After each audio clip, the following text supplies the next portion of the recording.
What's up, guys? Today we're going over squats. So today we're going to be going over how to properly squat. You got high bar, you got low bar. There's different methods to go about it. Me and him are powerlifters, so it kind of dictates what we're going to do as far as high bar or low bar. But I recommend strongly, whether most powerlifters do one thing, most bodybuilders do one thing, go with what feels best to you, because squats are really dangerous when it comes to injuries. I mean, you're underneath all that weight, and the only way to get off of it is to drop it. So it's dangerous in itself. Proper form can really prevent injuries, so that's why we're going to stress it today. Most new lifters lift in regular tennis shoes, and I think these put your ankles and throw your support off on your feet, and it really just messes up the entire lift, whether it's squat or deadlift. So you kind of want to invest in a flat shoe. They do have platform shoes and deadlift shoes, as far as I know. Like SBD makes them, I think. Yeah. I buy Converses because this young man right here found them, and they were really nice. They're flat. They got ankle support on them, and Pretty they're fucking cheap. Yeah, they're like $50. I'll show you something. So when you're squatting this deadlift, squatting or deadlifting in these shoes, all that squish. So hey, you're picking up 500 pounds. Well, your shoe's giving, and it ain't. Obviously, you can tell this some bitch ain't even all across. So it's gonna bend more other spots. That can cause ankle problems, and it causes you an imbalanced force coming through your legs. Plus, your foot flat in a flat shoe is more like this. Of course, you got your arched feet, but on this, you're at an elevation, so you can't see it inside the shoe. But usually the heel is thicker than the front part, as you can see right here. So it's going to put you on a elevation like this, where you're kind of in a hack squat hybrid position, no matter what you're doing. So some people I've seen people deadlift in boots because they're flat and that's all they got. So it's up to you, but I definitely recommend looking into them. Another thing I recommend, whether you're a newbie or not, is a weightlifting belt. Now, a weightlifting belt can brace your core and really help pull in, and I think it just keeps you from exploding through your abdominal wall, your organs and stuff in a way. That's kind of the extreme of it. If you think about it, what it's doing is you're holding air in your stomach, you're bracing up against it, and so it keeps all your muscles nice and tight and keeps it stable. And this prevents, like you having, if you're not stable, there's more risk to your spine. But if you have this full of air and you're pressing against the belt, you have a protective wall, and it's like a pressure vessel that's keeping you stable, and it's keeping you from getting injured. That's mainly what it does. It's also keeping your back from getting more rounded at the lower. It keeps your back straight, at least tries to. If you have a belt from Amazon, like a $20 flimsy belt, here, let me show you real quick. So for powerlifting, you're probably not going to want anything that thin. Leather belts are nice. They dig into you a little bit more. They're not as comfortable. After you break them in, they do feel good, but they get looser. I deadlifted and I used a leather belt when I first started out. I really liked it. One of the best ones I ever had. But over time, when I started lifting heavier weight, I needed something thicker to provide me more support. So I wound up getting a powerlifting belt. Chunk it if you want, unless you want to talk about it. This was also That's my first belt. Yeah, it's his first belt. I also used this a lot when we first started out. These are illegal in powerlifting because of how thick the back is, so it's also something to consider the size. And if you do want to compete in powerlifting, I recommend training what you're going to be able to compete in. These are good. I like these if you're just a newbie and you're just, I guess, just in the gym lifting and you're not going too crazy with it and you're just average. Yeah. I pick up one of these. Yeah, it's okay. If you're just being an amateur, you can go with that. But I feel like it's always a very weird, once I put it on, it's not, what's the word? It's not gripping me evenly. So like I'm pushing, and it's very small on the front, but on the back it's very thick. It's not even. I'm not a big fan of it. I didn't know no better when I was a kid. These don't even get some bullshit like this, man. This is like the $20 Amazon belt. Absolute dog shit, bro. Like, look how flimsy that shit is. I won't even beat my wife with that. These, I use this too. Same thing with that other belt. And this is obviously not rigid at all. There's no support in it. And the Velcro, I mean, you're relying on Velcro to hold you together. I wouldn't do this shit at all. What I recommend is a thick belt. When you see that fucking shit, I cannot fucking get my hands on it and go and bend that shit. And this is the perfect width on it. That way, you can't fucking bend like that other one was. You're not folding it in and making a crease at the top. Exactly. And this thing is, it's the same width all the way across, and you're pressing against it uniformly. So keeps it nice and tight. You have 2-prong and single prong. It's personal preference. I had a double prong. I fucking loved it. But I think the single prong is easier to get on, so that's also something you need to consider. I think they both provide me good support. I don't think I've had a single prong on a single one. This one, it's not very adjustable. It's just got holes down it. His is, I really like his. You can just go back and forth, and you can get even tighter, and it adjusts to you better. This is a Pioneer belt. It's got one every half inch. Most regular SBD belts, these are not competition level. I don't think I can compete in this. I think there might be a brand of it. I know Pioneer has a competition belt, but I don't think this is the one. However, I think I've had better belts that have supported me better than this belt right here. So you need to look at it and make sure you're comfortable getting what you want. I mean, this does its job. Sometimes I go back to my double prong if I feel like it. It just depends on what's best for you and your biomechanics. Everybody's different. Also, another thing to consider is the thicker they get, when you squat down, you're going to have, see, I got a little bit of pudge right here, so it's going to come over my belt and it's going to pinch me a little bit. That's common with a lot of weightlifting belts, so if you're a beginner and you get a thick belt that's not broke in, it is going to pinch and you're just going to work through it a little bit and it should soften up after use. And then you also avoid that by properly adjusting it where you like it at. I like it to have it right on top of my hip bones. I feel like it gives me the best amount of secureness force of it. Agreed. He's moving the safety racks up, which is what you should do. Yes. You always need to adjust the safety racks no matter where you are, Anytime Fitness, Planet Fitness if you can. Wherever you can, move the safety racks up because these can save your ass in the long run. Also saves the equipment. I know you probably don't give a fuck because it's not your equipment. You're paying a membership. That's what the membership is for. But please have gym etiquette and be respectful of the equipment, especially if you're a newcomer. Having these safety racks up instead of having them at the very bottom really limits the amount of travel for this bar and can minimize the damage to it if you do have to drop it off in an emergency. Low bar is going to work more of your glutes and hamstrings than if you were doing a high bar. So that's also something to consider if you're kind of weak on your hamstrings. Now, I do high bar, and I am weak on my hamstrings. I didn't know that. I looked it up for this video to see which one activated more. But that's also very interesting to know. But that also plays into there's a powerlifter does it, the bodybuilder does it, and that's also why a bodybuilder is more likely to use a high bar. They're also more likely to just use a narrower stance. I mean, we've seen it a lot. And where you flare your toes out, now straight, flared out, is going to work different parts of your legs, whether it's the side of your leg, the front of your legs, which part is going to be activated more. Now, of course your legs are going to be activated, but it's going to hit it a little bit differently. It's just like on a leg press machine. Where's your stance on the leg press machine? Is it wide? Is it narrow? How's your toes flared? So that's something you want to consider when you are trying to find your perfect form. We're going to be showing you our form, which is to get the most weight out of it and what we feel comfortable doing. Now, I've seen a lot of people, more 300-pound range powerlifters, they wind up actually breaking into the hips and they use a lot of their back on their squat. I don't recommend doing that at all. I recommend really using your legs. Some people will try to use their back just to get the weight up. It matters more about what's safe and what's not. Live to lift another day. This squat height, I'm fucking 5'8", 5'9". The squat height right here, I'm taller on my shoulders, my traps, where I usually set the bar, is higher than the bar. You want to make sure the bar is set to a safe height. I don't want to be starting out higher than where I'm going to put it because the walkout and lift off should be smooth and fluid and you shouldn't be having to struggle or get on your tiptoes to unload the bar. That can lead to injuries and that can lead to you falling or improperly walking it out, which can make someone else get hurt if you drop the weight off. The walkout is the most important part of the squat before you even start. That's the first thing you gotta do. If it's too high, like he said, you're basically on your tiptoes. If you're squatting 85% of your max, there's no way you can calf raise and get that bar off just right and be stable enough to reset and then walk it back out. What you want to do is, like you say, get the right height, get your stance. I like to do a little wider because it doesn't hurt my shoulders as much. Get your even grip with your hands. That's very important to have.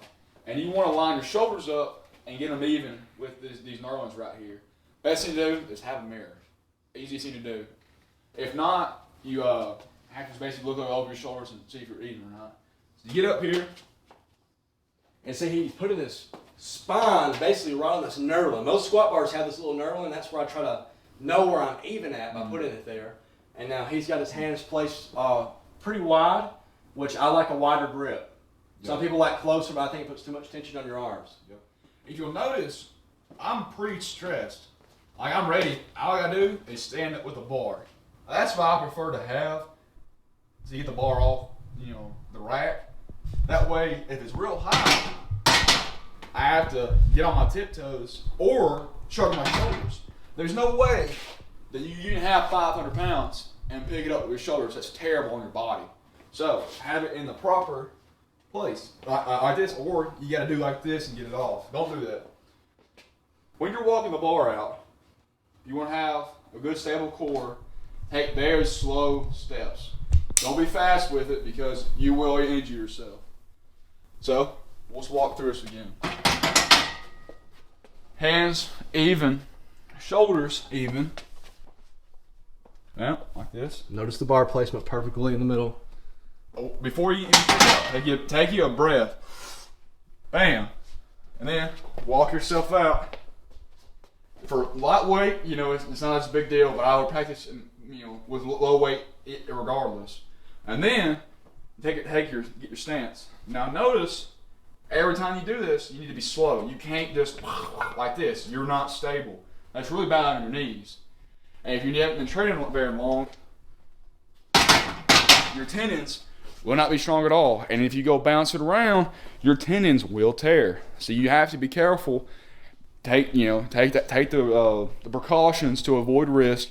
Stay low weight and get you that perfect walkout. And before I even touch weight, I work on my stance, right? So let me get stuff out here a little bit. Best way to work on your stance is going to be air squats. If you can't air squat and be stable, once you're warmed up, then you don't need to get under the bar. You need to find that perfect path. You can do just the empty bar, that's fine, but don't put no damn weight on it. So, what I like to do is have a little wider than shoulder width. Feet are flared out just a little bit, not too damn much. I don't like to have them straight either. I feel like I don't get enough power out of it. So, you can pretend you have a ball on your back, you can pretend not. It's a little hard with nothing holding your arms up, but you have your hands just right here. Just pretend, keep them up a little bit. So, you have your legs even angles, even width. So, you just squat down. And it's okay if you're not flexible enough to get parallel, that's fine. Like when we're just starting out, it's no big deal. As you get better, you want to work to get lower. And if you don't want to squat low, that's fine.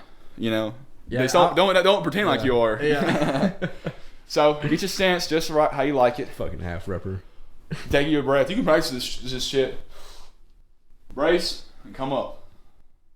Notice how when you're air squatting, I like to pretend that hey, right there's I'm standing in water. There's water right here on me. So I take a deep breath, come down, and I come right back up. You want to keep that breath in you. You keep pressure. It's you have more pressure in your body than the outside, so you have more stability in your body. You brace against that belt, once you're wearing it. Or if you don't wear a belt, you're bracing against your core. It's very important that you keep it upright back, especially your new lifters. You don't want to be squatting down like this. If you're way down here, then you have to pick with your back up and do like a good morning with 300 pounds of your back. That's not a way key to success. Keep your back straight. Bam, it's right here. Pretty simple. If you feel comfortable, have a narrow stance. That's all good and dandy. It's going, like I said earlier, it's going to target different parts of your legs. So, very same thing. You can pretend like you have a bar on your back. You notice it's a little harder. It's harder for me to get lower with a narrow stance. That's on my biomechanics. My femur length and my tibia and fibula length interfere with my ability to get that low. So, it's better for me to go wide. I feel when we're stable, my back is more upright, and I can better brace that load on my back. So, one thing that I would say about lifting, let's say, hey, get this bar off, get your stance, get a walkout, find that stance. And notice how he just set up. It was a walkout, then a setup. Yep. He stopped to make sure his feet are right. Mm-hmm. braced himself. Now he's about to squat. See, that's a good squat. I would recommend that you do not do this. Like that.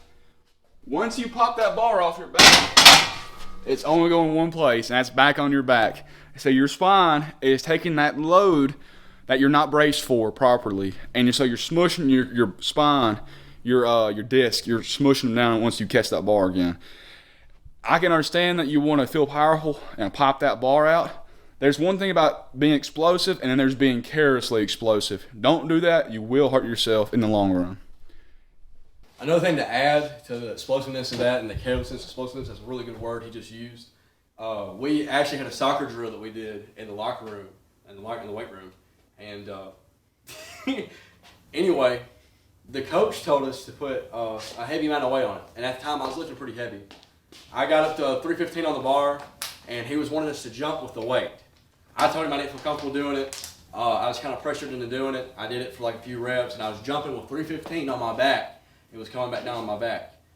It wound up fucking up one of my discs, what I think it is. Pretty sure it's spine. It didn't feel that bad at the time, but as I've got older, that was when I was like 14, 15, somewhere around there. I was young. Mm-hmm. Now I'm fucking 21, and I feel it every time I have a really good deadlift day or squat day and my back's fatigued. I feel it all the fucking time. Long car rides, I feel it right there, same fucking time. So I urge you to know what your limits are and to not feel pressured by someone around you to outperform or to really just be careless. Like you said, it's just carelessness. It could have been avoided if I just squatted 315 and didn't jump with it. Could have been avoided. Know what's good for you and what's not good for you. Squat form's similar to Quinn's. Mine's pretty wide. I like coming in, grabbing. You can bring it over here real quick. We'll back it out when I go through the steps of it. So there is 3 steps to squat, in my opinion. You got the you got to unrack, you got the walk out, and you got the squat. But in that squat, you have the brace and you have the setup where I make sure my feet are even, they're right. So anyway, I usually use my index, put it on the nice little smooth piece by the knurling, and I get even. Now, I'm high bar. I'm not, this is more low bar, by the way. I don't like this shit. It puts way too much strain on my shoulders, my elbows. Fuck this. And the back, too. I put it right here, and also another thing, don't put it, you got a little knot back here, you can feel it. You don't put the bar on that knot or above that knot. You put it right underneath. There'll be, once you get big, you skinny fuck, you'll have a little bit of padding. Trust me, I was there one time. It hurt the fuck out of my back when I first started. I was 148, and damn, bro, that shit hurt. Now, I got a nice little trap pad. Do not use a pussy pad. Amen, bro. So, I'm going to unrack. Notice how my feet are. I'm underneath the bar. I'm not wide yet. Even though I squat wide, I'm underneath the bar. I'm going to take my other foot, walk back. Now I'm going to go from here. I want to take this other foot, start going wide. I'm stepping wide. If you'll notice, he's sturdy the whole entire time. Yes, his foot movement is, his feet are changing, but he's stable. He's holding the weight. He's not bouncing back and forth. That's the main thing to be stable the whole entire time while you're squatting. Another thing I like to do is I like to flare my feet outward. That's one of the last things I do before I squat. This is more exaggerated on the wide and on the width than what I normally do. This is more of a powerlifting, closer to Quinn stance, I think. Make sure my feet are wide. I've done the setup, I've done the walkout, I've done the lift off. Now I'm going to squat. Some people break at their hips, some people go straight down. High bar, you usually stay straight up, and you drop straight down in a squat, and you bring it right back up. Most people, when you're squatting this wide, though, are going to break at the hips, go down, keeping the bar pass straight, and then come up. When I'm done, I'm going to do the same thing I did, bring my foot inward, bring inward, and walk forward. One mistake a lot of newbies do is finding the pegs one at a time. You do not rack one side, then rack the other, because what usually happens, they try to put that side on. Whoops, yep. I'm fucked. There goes my other side. Yep. You rack all of them once. You look forward, make sure you're in line, forward. Keep that pressure there, sink down. That bar's not going nowhere. You have the bar. If you can't control the bar like that, don't be moving that weight till you get strong enough to be able to do that safely. That's where a lot of accidents happen. Another thing too that I've seen people lose their fingers over, smash them is when they try to rack it and they're stuck underneath one side, they go grabbing the rail and oh fuck, it comes off the peg, smashes your finger in between this, breaks it at the very, if you're lucky, it just breaks it. Another thing I've seen when they panic and they're like, oh fuck, I can't get this weight up. We'll show you how to bail in a little bit, but I just want to demonstrate it real quick right now. When I go down, oh fuck, I can't get it up. And instead I reach out, and this is unsafe as fuck right now. Reach out, I grab and I push up to get up. That is the stupidest shit I've ever seen anybody do. If that bar drops, your finger is gonna smash, cut off. I have a buddy that lives in Alabama and he got his whole fucking index taken off from doing that shit. He was new to it, got panicked, reached out for the bar fell on top of it, cut it fucking off. They couldn't reattach it, it was so fucking smashed. So it gets serious real quick. These are weights. I mean, it's just like anything else that's dangerous when you're working in with machinery. I mean, you are the machine and these are the fucking mechanics of it. So make sure you're being safe as much as you can and other people around you are being safe. We mentioned the clips earlier, using the clips. If I don't have clips on here, I start leaning one way, I lose control of the weight. It dumps off, what, 3 fucking plates on this side? I now have 3 plates on this side. And guess where we're going with that fucking thing. And guess what? That's my max. That's my fucking max. I can barely control it as it is. So now this is going to be a lever. It's going to drop this way. It's going to bring this up, and it might bring it on top of you, hit your head on the way down. Yeah. And if anybody's around you, spotting you, it can hit them. Really fuck them up. Really bad shit. I recommend when you bail, if something happens, you immediately drop down. This is a cage. It's meant to protect you. A lot of squats a lot of squat areas are more like this rack right here. You can show it. It doesn't have this right here. That's why I like the squat rack, is because I know once I get here, I'm safe. I can't be hit by shit. These pegs, this metal is going to catch anything that's coming at me. So I recommend squatting on one. If your gym has one like this, squat on this. Go forward if anything happens, and you're safe in this area. So now we're going to go over how to properly bail, right? Look, there's multiple ways to bail, but we're just going to go with the best way that I found. Right, I recommend. So let's say, get the bar up, your stance. Let's say you're squatting and you're in the hole. And hey, I can't get up no more. I'm about right in the hole. I can't get up no more. Hey, just fall forward with it. That bar is going to, the safety's going to catch you. It's very important to have these safeties up real high, not so high where they impede your squat when you're, that way, you're going low, you hit the safeties, but so low that it will catch you. That's one way to do it. Redo this.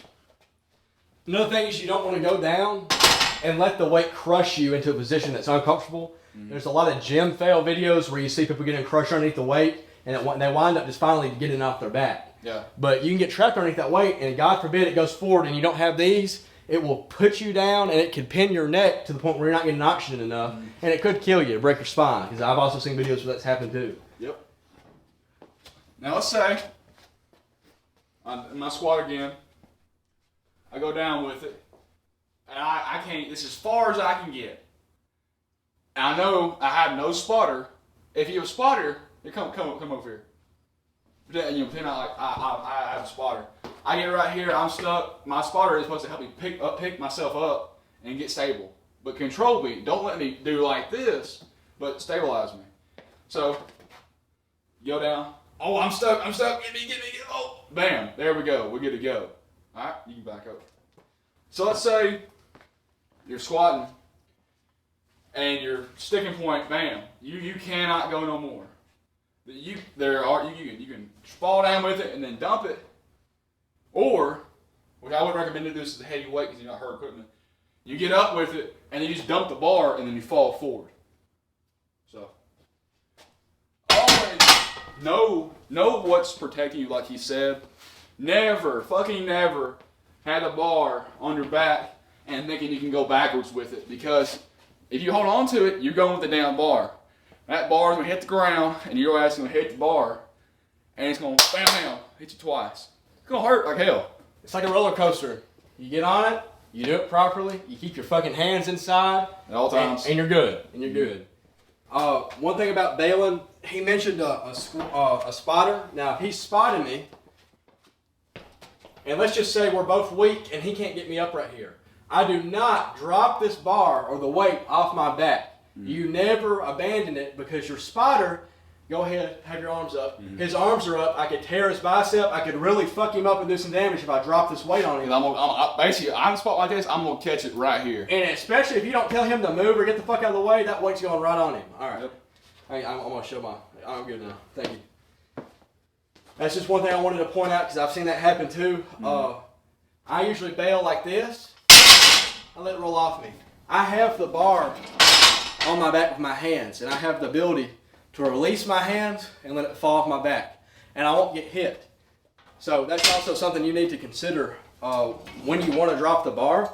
You can go forward. I recommend going forward, especially if you're new. Once you get more experience, you understand what will hurt you and what won't.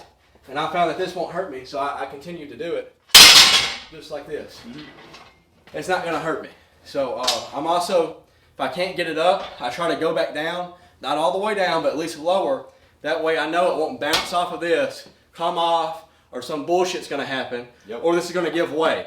Because if you're high enough, some of this shit's been hit a lot and been abused, and it could go. So it's just like anything else. Everything has a durability limit. All right. I would say safeties has happened. You got to have safeties. Do not squat anywhere where you don't have safeties, man. There's a bodybuilder, I forgot his name, he had a photo shoot. He wanted to squat real weight and look cool, right? So he got in a rack just like this one right here, to show him. And just like this, and he took the safeties out because he wanted to look badass. He loaded 600 pounds on it. Yeah, he could squat it. And with photo shoot, you're always the weight's on your back the whole time. I mean, they might want you to pose with it right here or do a couple reps and get some good shots with it. So that's so much of doing it. And he got did so many reps or whatever it was, and he couldn't do it no more. And instead of bailing properly, like we showed you, where you just dump it and fall forward, even though you had no safeties, this guy did. His fucking knees blew out. So he had his bar on his back, never let go, didn't have safety to catch him like he should have, and he did this number, and both his knees blew out. He tore his knees up. So you need to be very careful. That's a good point, because like I said, we're trying to show you what you can do to prevent injury and do it safely as possible. But if you have an injury like that, or tendons blow out, something happens, you may not be able to do nothing. Your knees may lose all strength in your legs. Yeah, but regardless of working out, but I mean, this is like life after all. And now you're going down. I mean, now you're going down and you're praying to God that, hey, dumbass, did you set up the safeties right? Because if not, it's going to really hurt. And it's going to do way more damage on your spine and everything else. So safety, key. Going back to the forms and stuff real quick, a wider stance, I mean, it does decrease the range of motion. So if you are trying to lift more weight, I go with a wider stance. If you're doing bodybuilding, I still recommend narrow stance. I want to demonstrate a proper squat right now. I'm going to load it up with 135. Just put a little bit of weight on. This is...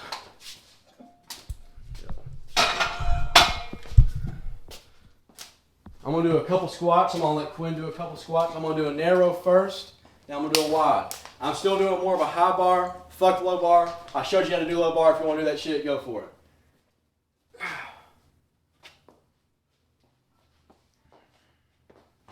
So this is more of a narrow stance, about shoulder width. Not too flared out. That's with me not breaking at the hips and staying straight up and close in.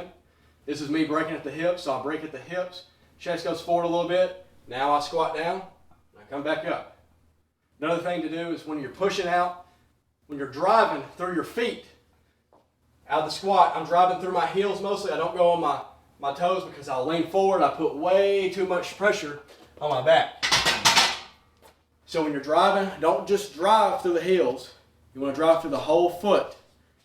A palm. Or the dead center of the ball. I call it the ball. It's mostly the dead center of your foot. Yeah. I'm driving mostly, keeping most of the weight right here. Yeah. All right here. Yeah. There's weight up here, but almost not too much on my toes that much. But you don't want to have your toes coming off. You'll lean backwards, you'll fall backwards. So if you're feeling like you're falling backwards, put more weight on the front of your foot. If you're feeling like you're leaning forward, you got too much weight on the front of your foot. It's all about what works for your biomechanics. It's really hard to verbalize until you train it into your body. So repetition, repetition, repetition, and you'll drill it into yourself. You'll be able to come up here and do it like nothing. So driving through my heels, palm of the foot, what you said? Yeah, so palm of the foot. about that. That's in your foot. I'm going down, 2 forward, I'm falling forward, heels are coming off the ground. 2 far back, my toes are coming off, I'm falling back. Demonstrate a wide stance, one more time. Get it wide, feet are flared out. This is close up, where I'm keeping everything underneath me. Down and up, I'm breaking up my hips on this one, my chest is linked forward a little bit. If you'll notice, he's keeping his elbows nice and tight, and he's pulling his bar close to you. It's almost like pinching a pencil, as kind of like on the bench, is what it feels like to me. I keep my back tight. Yeah, keep my back tight like I'm pulling a pencil between my shoulder blades. I was real bad about it till Quinn showed me. If you want to go and demonstrate improper mechanics. This is like young us squatting. We have our arms way out here. There's no stability. And my upper back is curved and bent over. So I'm right here, I'm squatting. I naturally want to keep bending my back over because that's the way I started.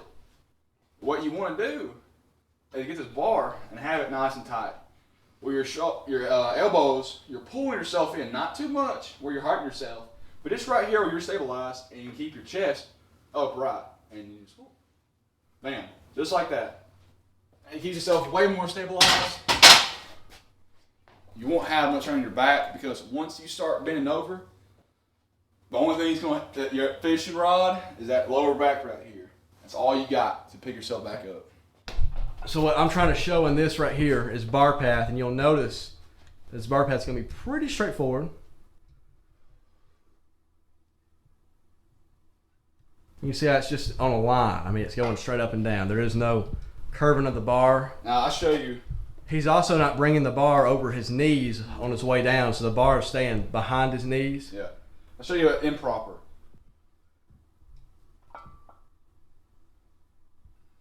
You notice the bar is everywhere. And that's how you know, you pull yourself in a side view, you're not doing it right. Yes, it leads to an injury. Yep. The quickest point somewhere is a straight line. It's point A to point B. And a straight line. Don't go point A to B to C. Go A to B. Straight line. And you'll notice when he was forward with that bar, it's really curving his back and it's putting more pressure on one point. And it's kind of like a ruler. You start bringing the weight forward and you're bringing that ruler in, bending it more, and it's just going to wind up snapping, which will be your spine if you keep fucking around like that. Yep. Problems. Knees bowing in. Your knees are bowing in more than likely because the weight's too damn heavy. It happens to me a lot. Or you might have some type of injury or something that's preventing you from keeping your knees locked out and as strong as they should be. So what I'm talking about when the knees bow in, so if I'm squatting, got too much weight on me, I'll come down, my knees will come in like this on the way up.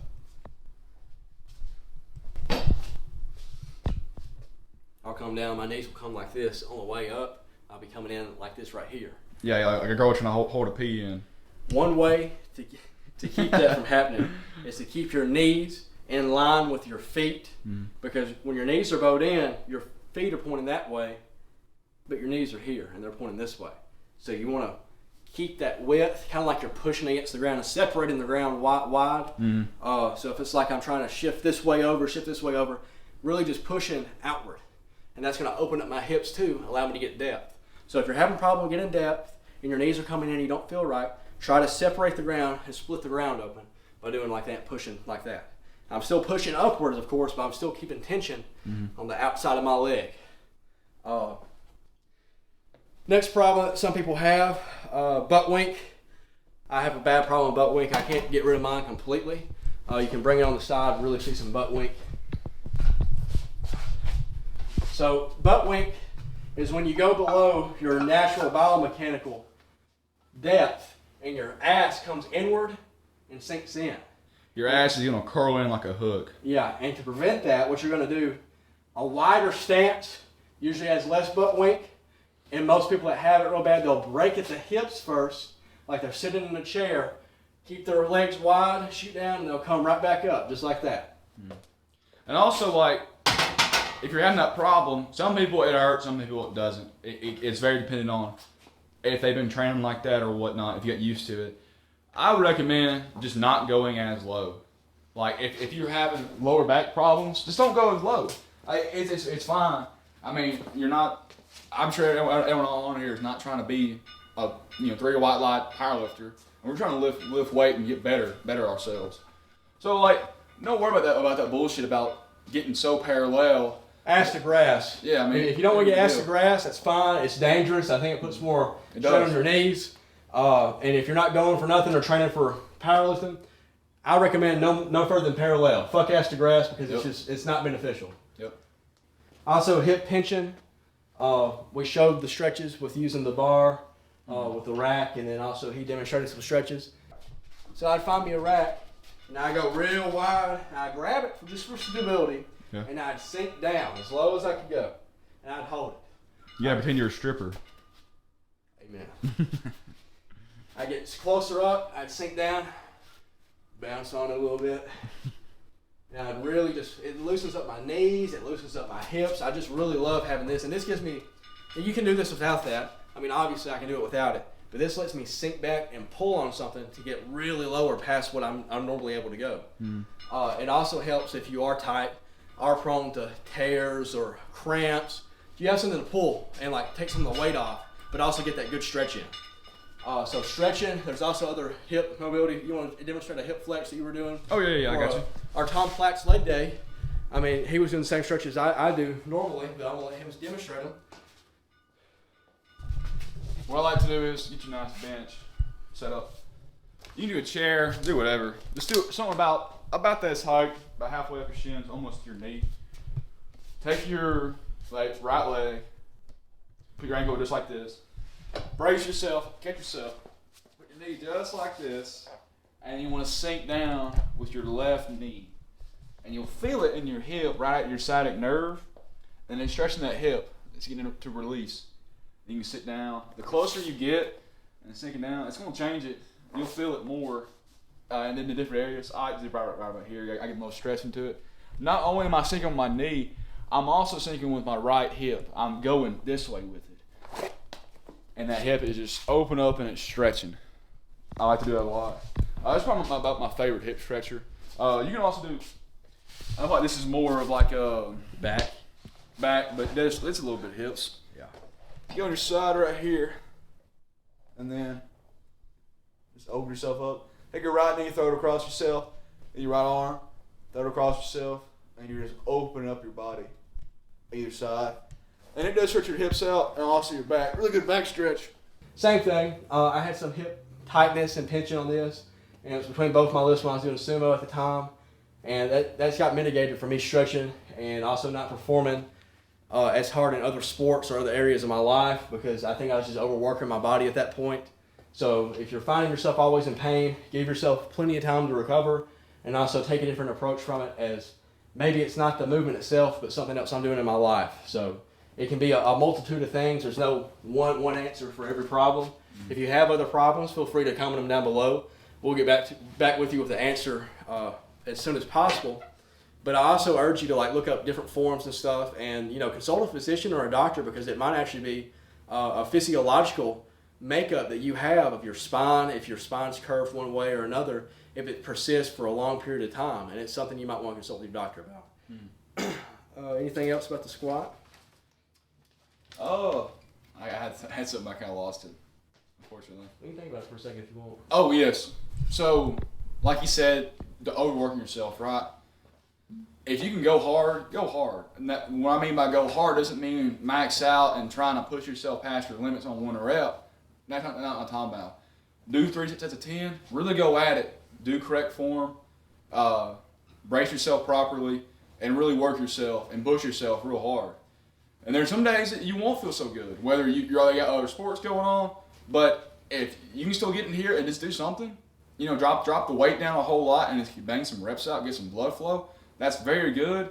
And then you doing that doing that over and over again when you're like, you're feeling shitty, you don't feel good, you come in here and just doing something, it will help you push past when you feel even worse. Always doing something when you're tired is better than doing nothing. I mean, and if you can't if the movement itself is causing you pain, I recommend any type of other cardio to at least get some blood flow through your body, because that's going to help draw in more nutrients through your bloodstream and really help inflammation in some areas. Get the blood it needs to recover fully. If you have like real bad pain, stop working out. Like, it's okay if you have something wrong with your chest or your knee. You don't need to keep working out and keep messing with it. You go see a doctor, or you take a little bit, or just go see a doctor and get checked out, because you're just only gonna make it worse. And there's, you got muscle soreness, you can work through that, but when you have like actual problems with your joints or your muscles where it feels like something's torn, you don't need to keep working through it. You take some time off or go see a doctor. We appreciate you watching our tutorial videos. We hope these were enlightening to some of you, and to some of you unexperienced or inexperienced lifters, like new lifters. This is probably the videos for you, because we're more addressing those. But for our experienced lifters, if there was something that we didn't discuss or something that we did say that you didn't really agree with, let us know. I mean, we're always willing to learn and accept other people's opinions. And I'm kind of curious, because there's different body types, there's different ways to lift. These are just the ways that I think are the safest and the most beneficial for someone to start out at least trying, and then develop your own. What feels a little bit better, change your stance to you and personalize it, is what I'm trying to say. Anything else? And you only know that by getting in the gym and then figuring out what's right for you. One thing I will add, if it feels right for you and you're your core self, you're not getting hurt, your back straight on deadlift and on squat, and you feel good, and someone asks like, hey, why are you doing that? Don't worry about them, man. As long as you're being safe and have right form, and you're pushing weight and you're pushing yourself, don't worry about nobody else, man. Because some people have no idea what they're talking about and will try and pressure you to like, oh, that looks kind of funny, and why are you doing that way? And then you second guess yourself and you make yourself more at risk because you want to change it up. Find your own stance, find what's right for you, because everyone's different. That's very true. I notice the people that can't lift the weight I lift are more inclined to comment on my form and stuff. So it's very beneficial to know who's talking to you, because it could be someone that's giving you actual constructive criticism, and you need to take it in and heed what they're saying. You could be really messing up your form. But keep an open mind, know what you're doing. If you're, like you said, if you're not having any pain or anything, if your sets don't look 100% textbook form, that's okay. We're never going to get 100% textbook form with almost any of these lifts. It took years to get perfect form. That's just what it's going to do, is take more practice. Yeah, it's just like anything else you do. It's just going to take time in the gym and repetition. So. Most important thing is just try and get better at it, week by week, month by month. Try and get better. Do something a little better. Do a little more stretching. Just getting better at it. That's just what's the main thing about it. And if you can't, you're too tight to get very low, work yourself at that, what you're doing. Just keep pushing yourself. Yeah, slow motion is still motion. I mean, hey, if you're showing up, you're beating the person that didn't show up. Exactly. If there is any other questions or anything else that we didn't address properly, please leave them below, and we'll get back with you with an answer we think is best for you. I urge you to look at other sources on bodybuilding forums, other forums on the internet, other YouTube videos, and experiment for yourself. But we'll see you in the next one. Thank you. Deuces. Deuces.